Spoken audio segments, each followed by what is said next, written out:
छोटे शहर में एक ईमानदार पुलिस इंस्पेक्टर रहता था। उसका नाम था राजेश कुमार।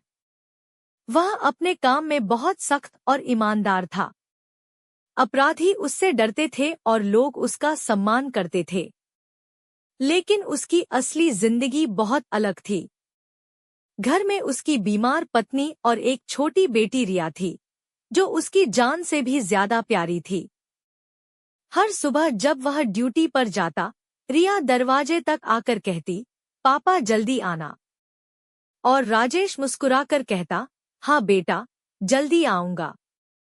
एक दिन शहर में बैंक डकैती की बड़ी खबर आई।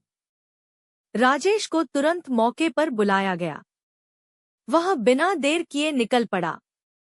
लेकिन उसी समय उसके घर से फोन आया। रिया की तबीयत बहुत खराब थी और उसे तुरंत अस्पताल ले जाना था। राजेश एक पल के लिए रुक गया। एक तरफ उसका फर्ज था और दूसरी तरफ उसकी बेटी।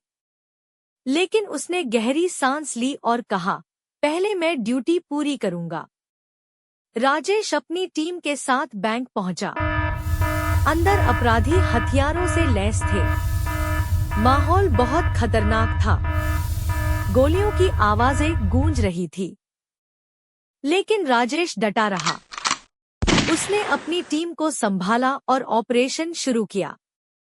थोड़ी देर बाद पुलिस ने हालात काबू में करने शुरू कर दिए। लेकिन अचानक एक गोली चली और वह गोली राजेश को लग गई।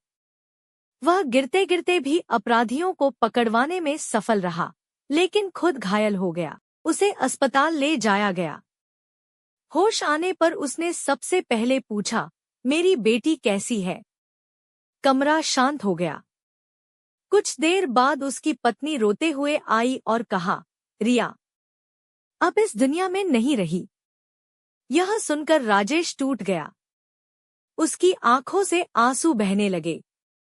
जिस बेटी के लिए उसने सब कुछ पीछे छोड़ा, आज वही बेटी उससे हमेशा के लिए दूर हो गई थी। कुछ दिन बाद वह ठीक हुआ और फिर से ड्यूटी पर लौट आया। लेकिन अब वह पहले जैसा नहीं था। उसकी आंखों में सख्ती थी, लेकिन दिल में दर्द भी था। अब हर बच्चे को देखकर उसे अपनी बेटी याद आती थी। फिर भी वह हर दिन अपनी ड्यूटी निभाता रहा, क्योंकि वह जानता था कि उसका फर्ज उसकी जिम्मेदारी है।